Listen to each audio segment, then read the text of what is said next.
I ask an easy question when I do the POLST. I say, are you still open to going to the hospital? If someone tells me I don't want to go to the hospital, like that's a fulcrum point for me. That means we really need to talk about what their goals are. And it's not a bad thing. It just means they're really clear about kind of where they are.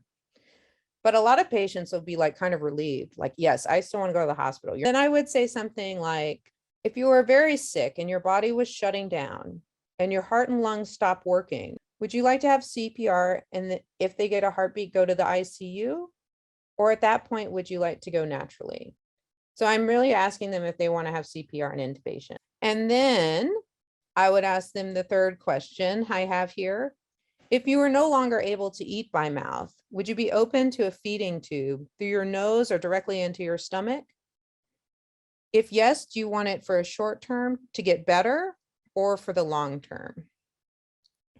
So those are generally my three questions I ask in the